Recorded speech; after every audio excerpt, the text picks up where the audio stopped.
Hi everyone, welcome to another episode of the Dark Feminine Revolution. Um, you may hear a dog barking outside. So yeah. So today I decided to come on and talk about um Venus entering Aquarius. So it happened on Sunday the 7th. It's Sunday, no, it's Tuesday today. So Sunday the 8th, which was 2 days ago. Um, and I really wanted to talk about this because it is the fourth planet that has met Pluto since it came since Pluto entered Aquarius. So again, Venus is a divine feminine planet. She's one of two. So the other one is the moon. So Venus represents what we know as love, beauty, art, and money. But she's also our value system. She's connected to pleasure and self-worth. And she is our magnetism, you know. So with this being the fourth planet that conjuncts Pluto, which means it stations beside Pluto in Aquarius. This is really like making me feel like the dark, like just going back to that dark feminine revolution. It's like the feminine is rising into her power, and it's like the feminine is leading this transformation. The feminine is leading this revolution that is going to change the world. So I just wanted to like really kind of just share my thoughts on it and what's been coming true for me and maybe how to work with it. So if you don't know, Pluto entered Aquarius um in November. I can't even remember the exact date in November, but it's there for 20 years. And Pluto is a very, very strong planet. It is the planet of death, rebirth, transformation. It's connected to the soul. It's all about evolution. But Pluto can be seen as like a lot of people will be actually afraid of Pluto and Pluto transits, but I actually find when you surrender to Pluto, um like it's magnificent. It's like, don't get me wrong, you're gonna go through absolute shit. But if you keep trying to fight against Pluto, it's just gonna make things worse and make it harder for yourself. So the more you surrender into it, you're like with Pluto, you're gonna die anyways. And it's a metaphysical death. I mean, so you're gonna die anyways, so you might as well like surrender to it and make it as peaceful as possible on yourself instead of making it 10 times worse. It's gonna be extremely hard anyways, but the whole point of Pluto is you're gonna like die and it's gonna be extremely hard. But when you come out on the other side, like how powerful that transformation is that you are after going through, that you really begin to understand your soul's power. You know, so with Venus entering into Aquarius and being the fourth planet that has conjunct Pluto, and not just the fourth planet, a feminine planet. This is really talking about the dark feminine revolution, and Aquarius is all about like revolution and change, social justice. It's about the collective, the higher mind, the beehive. It's also connected to our trauma as well. You know, so there is my dog barking now. So, so basically what this is really saying to me is that like while we have this transit in place, Venus is only like roughly around like a 3 week transit. So while we have this transit in place, it's really Aquarius is also connected to freedom. So it's really asking us to like take a look inwards and see like with Pluto being the planet of transformation, and Pluto is connected to shadow work. It's like doing the shadow work within ourselves, and like seeing where are we like not valuing ourselves and not feeling worthy, that we are undercharging, that we are over giving, we are over delivering in life and in business. However, and look at where we are also conforming. Okay, because what happens is we can like, and coming back to the divine feminine, that goddess energy, as women, we have been suppressed.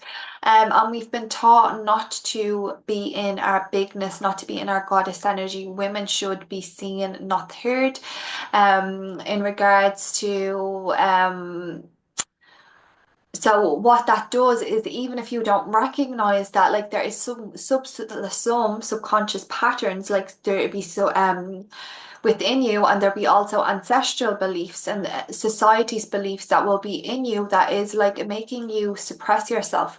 And what are your like, women, in regards to freedom, like um we haven't, like for some of us right now, depending on where you live on the earth, it's probably the most free that we've ever been. But are we actually still fully free, because we have those chains that of suppression like still within us, that like even if we're not being suppressed by society, because of our conditioning, because of our beliefs, we are suppressing ourselves, we are suppressing our bigness, and that is actually suppressing our freedom. It's suppressing our voice, it's suppressing our mission, it's suppressing how we are here to change, to evolve the world. Um, so coming back to when I just before I left Barcelona, I went to a ceremony. It was cacao and like a mini dose of mushrooms, but there was a very strong message that I received. As long as the feminine is suppressed, the world will continue to destroy and burn itself down. So this is again why I feel like my revolution is that I'm a part of, and that I am a leader in, is the dark feminine revolution. And this is what this transit is really like. When I feel into it, it's what it's shown, like that the feminine is rising, and not just the light feminine, the intuition, the going with like the being in flow, the softness, the beauty, and that is all that is a part of the feminine. What it's what about the other parts of the feminine that we've been suppressed, like the wild, the unapologetic, the parts of us that we tame, the wild woman, the wild, the free, the liberated, the sexually liberated woman. It's not only, it's about like awakening and activating all, not just the lightness, but the dark parts of the feminine as well, like that we've been taught to feel shame on.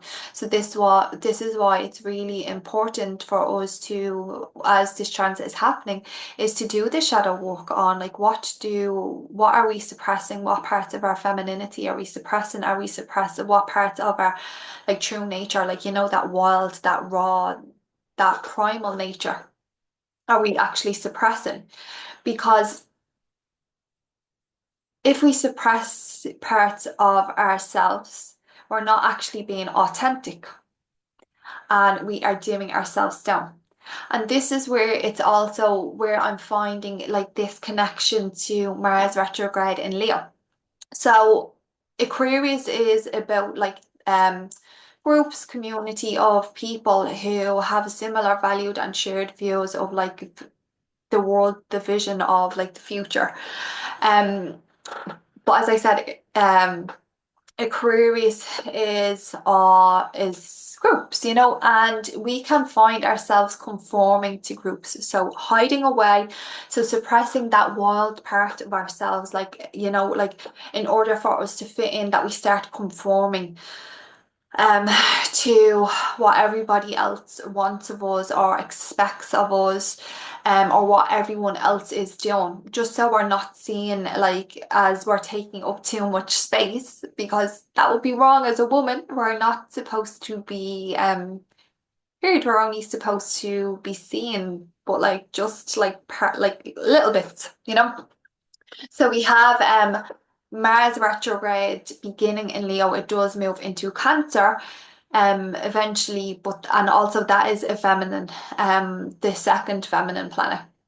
So Mars is all about our drive, our determination, our motivation, our actions.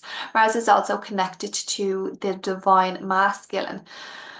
So when a planet goes retrograde, it slows down from Earth's perspective, and what it does, it's asking us to revisit, reevaluate, and refocus on that area of life, on that energy, that the sign that it's in, and the planet that it's in. Okay, so when Mars slows down, our motivation is going to slow down, and we have to be prioritize what feels right for us, and not doing like literally everything, because it can lead to burnout, especially as Mars slows down, because we aren't going to have the energy, we're not going to have the vitality that we need, excuse me, in order to get things done. So Leo, which is the opposing sign of Aquarius. So Leo is all about, it's like Leo is ruled by the sun, so it's our solar power. You know, how we came into this earth as a soul to shine, to be seen, to take up space. It's our soul's unique expression of the self, and it's connected to our creativity, our playfulness, our joy, and about us being in the spotlight, you know. So when I was tuning into Mars retrograde the other day, what I was really being shown is like, so again, coming back to Mars retrograde, as a divine masculine planet, is connected to the divine masculine planet. Um, what I was being shown is that a lot of us are actually like, so the shadow side of Leo is seeking outside approval and validation. So what a lot of us have been doing is our drive, our determination, our motivation has came from the outside validation that we are receiving. Okay, so like if people praise us, outside praise, when people are praising us from the outside, so not our internal praise, but from the outside, it's motivating us, it's giving us that drive. But that's not actually our true motivation, that's not actually our true drive, you know. And this is where when it slows down, we'll like it's gone back over this part of Leo and then into Cancer, we'll start to see things differently, because that's what retrogrades do. They slow down and they pause and they go over. We go over what we've experienced in retrograde 3 times, you know, because there's something that we weren't seeing before that we need to see and we need to embody. So with this, like this drive, this motivation coming from outside validation, from outside praise, it's not actually our truth. And again, like with the masculine, the divine masculine, that's been distorted. So a lot of us are like, we think that to be only successful, you need to be hustling, you need to be constantly taking action, you need to be constantly doing. And that's what Mars is connected to. But with this, the Mars in Leo, the Mars retrograde in Leo happening, what we're going to start to see is we're going to start to notice where we are, like when we receive that outside approval, what it's doing to us, and it's giving that motivation, that drive to take that action, you know. And but it's not actually like, It's not actually like, so when we come to, like, when we think of success, true success comes from within. So you could reach a goal, but if it's not like, and get to that goal, but it may not actually be a soul goal, you know, it may actually just be doing it because everyone else is doing it. And there's where the conforming comes in. Okay, because Aquarius and Leo are opposing signs. So there is always this, like, this flow of energy, this push, this pull between. So as Mars moves through the retrograde, and by the time it goes direct, is that motivation will come from that, because you will begin to understand and see how worthy you are, and begin to praise yourself, and see all of your soul gifts, your soul talents, and your unique soul expression, and how you came here to shine. And that's when it will ignite that soul drive, that soul passion that is really going to ignite you. You know, so then when what happens is, then when we, so this is where Leo and Aquarius comes in. Like, so again, like, you have Mars retrograde in Leo, the divine masculine in Leo. So, like, that motivation, that drive, that determination comes from seeking outside approval, outside praise. And then on the opposing end, you have Aquarius with Venus in it at the moment, you know, and Venus is the divine feminine. So Mars and Venus are always intertwined and intertangled, because, like, at the end of the day, I always talking about the dark feminine, but I'm always talking about the dark feminine rising, the feminine rising, but I'm not talking about the suppression of the masculine either, because we need both. And I'm not talking about male or female. I'm talking about energies that, no matter what you identify as, we have both of them, and we need both the masculine and feminine. The world, the planet needs the masculine and feminine. It's not about suppression of one and rise of the other. It's about the balance of both. And this is where, like, for me, I'm really seeing this in this transit, these transits that are currently happening at the moment. Because you can't talk about one of them without talking about the other, for me, I feel, anyways. And what's happening is, then when we begin to, like, actually validate ourselves, you know, and, like, approve of who we are, and accept ourselves wholly, and begin to shine our solar power, our solar power, our unique soul expression. When we are in, like, the collective, the community, it's from that, like, a place of, I'm not conforming. I'm in a group of, like, people who align with these beliefs, these values. But I'm also, like, not gonna, like, I'm gonna shine my light in my unique expression of doing that. You know, my soul's unique expression of being seen. So it doesn't matter if I'm in a group of 20 people. I'm not, if I want to take up space, if I want to be seen, if I want to express myself in this way, then I will. I'm not just gonna conform to everyone else, you know. So this is what I'm really seeing, like, these transits happening that are opposing one another. And what I'm actually really noticing in with people that I am also in conversation with. You know, and then coming back to the Venus in Aquarius conjunct Pluto. Venus again is about our magnetism. It is about, like, us making money, like how we make money in business, how we receive money, you know. So when we begin then to really see ourselves, to validate ourselves, to not conform, and stand in our unique soul's expression, to share our solar light, which, when we stand and share our solar light, it beams onto other people, so they light up, and they allow their self and their soul's creative expression to be seen. But yeah, so when we begin to allow, to validate ourselves, and to approve of ourselves, um we allow ourselves to be seen um, by our soul community, like the people who the soul people we came here to work with, the soul people we came here to do life with. And in regards, just turning this back onto into business, when we do stand in our power, when we stand in our light, when we are in this space, like, and we are being true to ourselves, that's when we truly feel free.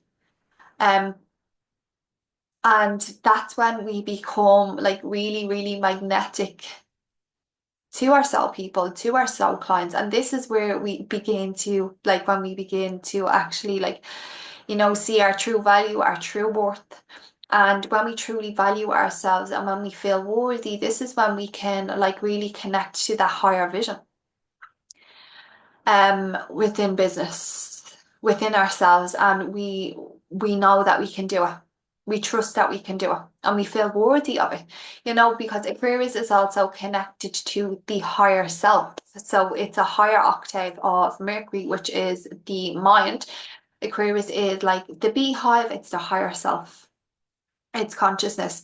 So I would be recommending as we move through these transits, start like journaling, start like having awareness of where am I actually, like noticing that if I get approval from someone or something that is outside of me, notice, is that like actually giving me the motivation, that drive to go and do something, or is it actually like, no, it's my like soul's passion.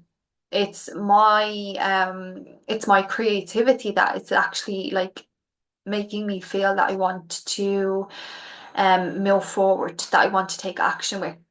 And only take action on what feels aligned for you, and don't be constantly doing, because the masculine, remember, divine masculine, it's been distorted of us constantly taking action. But with Mars being in retrograde, we need to slow down. So notice, like, you need to prioritize what feels right for you, and what and what you desire to actually do, and not be putting everyone first as well. And put the I first, because Leo is connected. Leo is to me.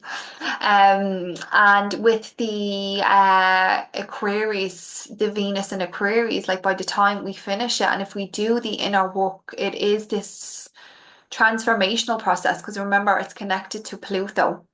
That's gonna happen. Um, like, and when we transform, it's like we're quantum leaping, because that's what Aquarius is connected to as well.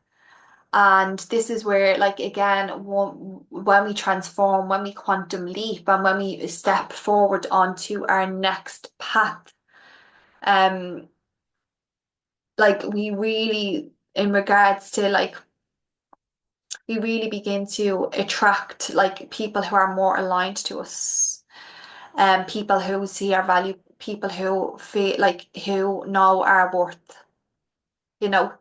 Um, So really doing that inner work around that, noticing, where are you feeling unworthy, where are you overgiving, where are you dimming down? And yeah, so I'm just seeing, is there anything else that I want to say? Yeah, and just noticing like really deep diving into what do you consider freedom? What do you like, your value systems, and like its connection to freedom. So where do you feel free? Where do you not feel free? Like, even in regards to, like, because Venus is connected to money, so like, and our value system. So is the money that you are spending, is it on things that you value and make you feel free?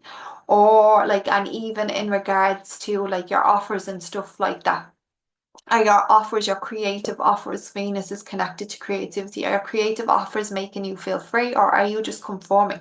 Because if you do something similar to like a whole bunch of people, um, and you feel that you want to do it differently, but you're just doing it the same as everyone else, you are just conforming.